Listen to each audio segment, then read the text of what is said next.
Dr. K, what do I do when people are doubting my parenting decisions or my own decisions?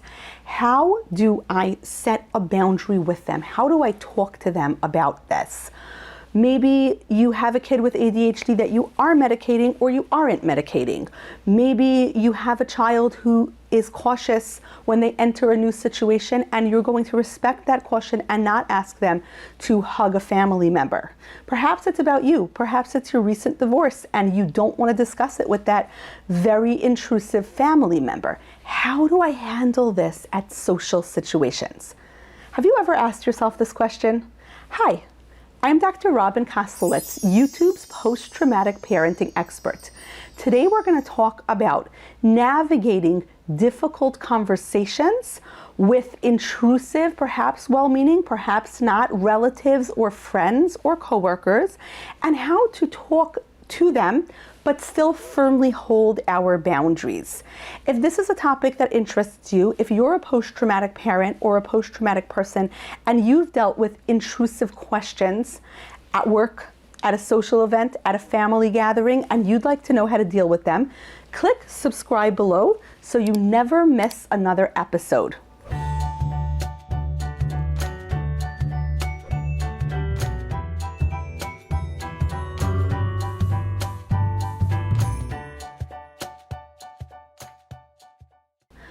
So for many members of the post-traumatic parenting community, this kind of sticky situation happens a lot. And the unique characteristic of having experienced trauma in our childhood sometimes means that we don't always know how to navigate tricky social situations, because perhaps when other children were learning how to navigate tricky social situations, we were busy being traumatized and we didn't have room in our brains to learn, how do I get out of this kind of situation? What do I do when someone's asking nosy, overly intrusive questions? How do I very politely say none of your business without saying something that will spark a fight, get them upset, or become more intense, or without people pleasing and giving them information that they're just not entitled to? So you have 4 options when you meet that intrusive relative. And here are some situations that you might have experienced. Your recent divorce, your recent breakup. Why did you break up? Why did you guys divorce? What was that all about? You recently left a job. Why'd you leave? Perhaps it has to do with your parenting. Your kid is on medication. Your kid is not on medication. Your kid switched schools. Your kid isn't attending school this year at all. You've decided to homeschool. You've decided to stop homeschooling. You've decided to change your kid's diets. Your kid is cautious and you are going to respect that and not ask your child to hug relatives. Your child is going through something and you don't want to answer any questions about it. Your child is, according to a relative, overweight and they want to make fat shaming comments, and you are not going to allow those comments to be said to your child. So these are just some of the many situations where people make insensitive, hurtful, thoughtless comments or ask intrusive, nosy questions, and then we have to navigate that in the situation. I very often use an archetype character I created, and I call her Aunt Bertha.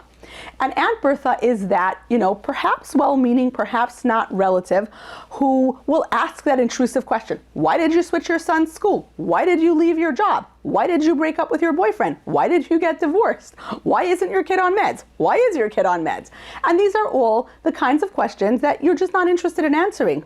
Maybe you have an answer and you're perfectly proud of the answer, but you're not going to discuss it with Aunt Bertha.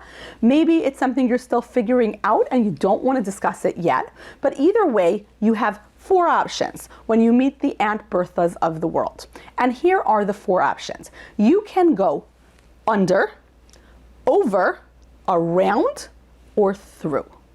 Those are the only 4 options you have. Of course, if you have another option after that, comment below and let us know, because I'm always looking to learn for more options. Going under means dealing with the relationship, addressing in a positive way, because I am always going to start all of these interactions from a place of what Dr. Joy Brown used to call cheerful and stupid, or what I call Eleanor Roosevelt saying, no one can make you feel inferior without your consent, and this is me withdrawing my consent. So I'm gonna pretend that you meant kindly. Even if I know you didn't, I'm gonna come from a place of kindness, as if I don't realize that there was some passive aggressiveness in your comment. And I'm gonna go under. And under means pointing to the relationship that's under the question. Great Aunt Bertha, I love that you love me and my son. And I know we've been so close over the years, and I value our relationship because you are such a wonderful person. I really appreciate how much you love us. If you notice, I didn't answer the why is your kid on meds or not on meds or in a school or not in a school, right? I didn't answer the question. If Great Aunt Bertha is not socially savvy enough, she might not realize with all this praise that I'm heaping upon her, I love her. And I'm coming from a place of genuineness. For all the intrusiveness that Great Aunt Bertha sometimes exhibits, she's also a lovable person. So I'm coming from that place of under. I love you so much. I love that you love me, right? Why did you get divorced? Too many young people nowadays are getting divorced. I don't like this anymore, this new divorce thing. Divorce is not all that new, but okay, sure, right? So, Great Aunt Bertha, I love that you love me and that you're concerned about me. I love that you care. It's a wonderful thing that you care about me. I've always cherished our relationship. If you notice, I did not talk about anything having to do with the divorce or the leaving the job or the medicating the kid or any of those questions. I went to how much I love her. Now, if she's really socially savvy, she will understand that I am warning her off, asking more intrusive questions. If not, then there are other tactics. But going under is very often disarming, especially to people who are being accidentally tactless, who really do love you. And especially sometimes it's a way of getting past the uncomfortable questions without actually having to confront that person. And sometimes maybe talk about something that you're really not ready to talk about. Maybe you left your last job and you're not happy about how it ended and you're still ambivalent. And if you start talking about it, you may get very upset and you may get very triggered. And right now is not the time and the place. And you don't want to. Maybe you're angry because she asked that question. This is a way of finessing past her. Is it the most genuine way? Depends on whether or not you do feel affection to Great Aunt Bertha and you do value the relationship. Going over is recruiting that person as an ally. So saying to Great Aunt Bertha, you know, Great Aunt Bertha, I was debating whether or not to come to this wedding after this recent breakup because I knew people would ask tactless questions. And it's not really something I want to talk about right now. What should I do? Give me advice. What should I do if someone asks me, how should I head that person off? Because you know it's not something I'm going to be talking about. Now, humans love to give advice. Humans love to be the wise person who's being asked for advice and opinions. So this is very disarming to Great Aunt Bertha because, wow, you're acknowledging how wise she is. And she's older than you. Maybe she does have some wisdom, not in perhaps her tact areas, but she probably bakes a really mean banana bread, right? There's some wisdom there. So Great Aunt Bertha, what should I do if somebody asks me? How should I handle it? Very often, again, disarming because Great Aunt Bertha is now actually going to become one of your defenders, and she's going to head everybody else off at the pass, and she's going to be so busy giving you advice about what to do about the other tactless people in the world that she forgets to be tactless to you. So that's over. Around is distracting them by talking about other things, right? So Great Aunt Bertha comes over. I heard you left your job. Why did you leave that job? It was a wonderful job. I know your boss and he is the nicest man, you know, except for the part where he was a toxic boss to you, but like we're going to leave that out. So why'd you leave? You know, young people nowadays, you just don't know how to have a work ethic and how to stick to a job and you just quit at the drop of a hat. Great Aunt Bertha, I am so glad to see you. I have not seen you in such a long time. Isn't this a lovely wedding? Look at that bride. Have you seen a more beautiful bride recently? Your daughter chose such a beautiful decor for the wedding. I love this color scheme. Wow, I really love the way these flowers look on the tables. Look at this kid over here. Look how much she's grown up. She's adorable. I'm just distracting her. I'm going around. Not engaging, not talking about that boss that you say is wonderful that actually, harassed me for 2 years and was completely toxic and ignored my boundaries. Not doing that, because I'm never going to convince the great Aunt Berthas of the world of the truth. That will never happen. I'm going around. I'm distracting her. And if I'm good at it, she will never realize that I didn't answer her question. Through is the last tactic. Through is the most honest and authentic, but through can be uncomfortable, and through can sometimes lead to that uncomfortable conversation that we were trying to avoid. And sometimes it's good to have that uncomfortable conversation. Through means directly redirecting the person and saying, I'm actually not going to be talking about my divorce. I'm not comfortable answering that question. I don't want to discuss that job. I am very comfortable with the decision I made to medicate my son, and I am not going to be discussing it. I am very comfortable using an alternative approach to medication to my son. I'm so glad Ritalin worked well for your grandson.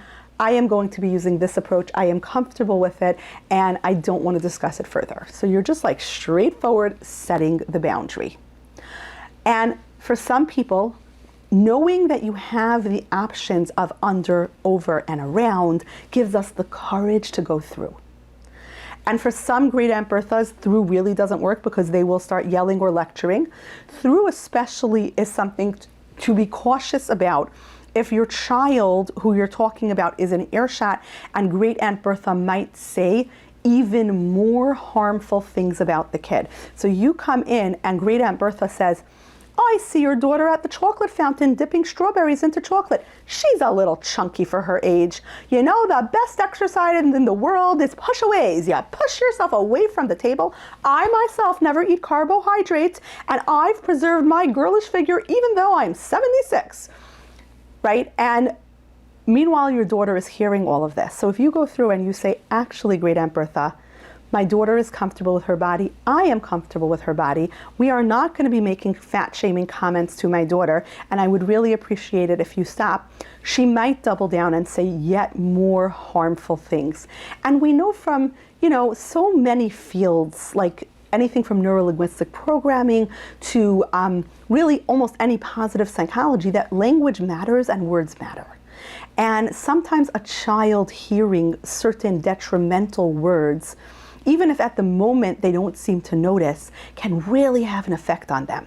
So if great Aunt Bertha starts doubling down and saying yet more harmful, painful things about your daughter, and your daughter's listening to that, it may not be worth it in the moment at this wedding where many people are listening to go through with great Aunt Bertha. If you only know your great Aunt Bertha. And I have discovered one thing doing psychotherapy for 20 years.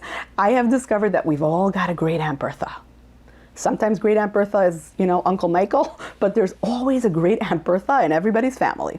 So you need to learn how to deal with the great Aunt Berthas of the world. So only you know your particular flavor of great Aunt Bertha. But if your great Aunt Bertha is the type to double down, and it's your kid whose life is on the line right now, and it's your kid who's going to be uncomfortable, it might not be worth going through, as tempted as we might be to say, great Aunt Bertha, I have just done 20 years of psychotherapy for the fat shaming you put me through, and you are not going to inflict the same harm on my daughter, because that might be TMI for your daughter to hear, and that might be TMI and something that you actually did not choose to disclose at a wedding where half the family can overhear, and then it will turn into even more drama, and your private life will now be fodder for the next family chat. Only sometimes going through is the most effective thing. This is my decision and I'm happy with it. That job was not a good fit for me and I'm very glad that I left, right? This divorce was thought about, as most divorces are, quite mindfully, and I made this decision based on advice from excellent advisors, and I am very comfortable with my decision, right? My son's psychiatrist is absolutely top-notch, right? Whatever it is, I am comfortable. Sometimes it can feel very satisfying and empowering to finally go through. And sometimes you just know that it isn't going to work. Now, if you think about it, through is the only authentic technique of all of these, because through is you're stating your truth and you're stating your boundary. And the other three, to a certain extent, they're using social skills, which is really social manipulation, right? I am managing the situation. and I am managing how it is being handled. I'm not necessarily being authentic, because I might be very irritated by Great Aunt Bertha, even as I'm telling her how much I value that she loves me when I'm going under. Right? I might not want Great Aunt Bertha's advice for the other tactful people in the world, because she is the the other tactless people in the world, because she is the prototypical tactless person. And I actually don't need her advice, because I've watched this video and I know what to do. So I'm really being a little bit inauthentic. But there are situations in life where authenticity does not work for us, and we have to be strategic. Recently, I was talking to a teenager who wrote a very angry letter to somebody who had harmed him. And the person was unlikely to be receptive to this letter, and he was deciding whether or not to send the letter. And I said, I just want to point something out to you. Brene Brown has this wonderful line, clarity is kindness. Not everyone deserves your kindness. So yeah, going through is clarity, and clarity is kindness. Great Aunt Bertha may not deserve your kindness, because clarity allows us to fix a relationship. So if you go through and you say to Great Aunt Bertha, I really am comfortable with my decision about the divorce, and I don't appreciate anybody asking me to second guess my decision or make me feel bad about my decision. I don't want to hear about what a wonderful person other people think my ex was. And Great Aunt Bertha, maybe if she's an authentic person, says, oh my, I overstepped, I apologize. And that makes the relationship better. Under, over, and around don't actually do that. Under, over, and around are about managing discomfort, but they are not about managing a relationship. So you have to decide, do I value this relationship enough to be uncomfortable and to know that I will feel uncomfortable, but I'm going to give this person feedback because I do value a relationship with them. I do want to make my relationship with them stronger. So I'm going to say, Great Aunt Bertha, I would really appreciate not having my parenting decisions questioned. And I'm comfortable with the decisions I make with my child. In general, in my life, I've had a lot of people push back on my decisions. It made me doubt myself, and I'm finally putting myself back together, and I don't want to hear that kind of feedback. And Great Aunt Bertha may say, I shouldn't talk to you that way. You are right. I'm sorry. And then we repair. So you're giving her that opportunity. But only you get to decide if you are going to manage a relationship or if you're managing discomfort, because it's your relationship and it's your discomfort. In the end, this is what boundaries are all about. Boundaries are all about, am I managing discomfort, or am I willing to lower that boundary and say how I'm really feeling, because I do value this relationship and I do believe this person can engage in repair. Only you know that, and it's your decision to make. You get to make that decision. I hope this was helpful, and I hope the next time you have to go to a social situation and you know that there's going to be some, feedback that might be uncomfortable. Some people are going to say something to you about your kids' behavior, your own behavior, something that happened in your life, that you always have these 4 techniques. They are always available to you, and you can pull them out as needed. You are not in jail. You are not on the spot. It is your spot, and you get to decide when you want to be on it and when you want to move off it. No one gets to make you feel inferior without your consent, and you don't consent. I hope this was helpful. If you liked the contents of this video, please click subscribe below so you never miss another episode. If you have a thought, if you have another tactic, if you have another way of handling these situations, if you disagree with me, please comment below, because the comment section is where we really learn and grow. And that's really where I get inspiration for more videos that people are asking for. If you want to hang out where the other post-traumatic parents hang out, check out @Dr. Kozlowitz Psychology on Instagram. And if you want to hear long-form interviews with experts on the topic of trauma or post-traumatic parenting, check out the Post-Traumatic Parenting podcast, available wherever you get your podcasts. And of course, the Post-Traumatic Parenting book, which is forthcoming from Broadleaf. Till next time.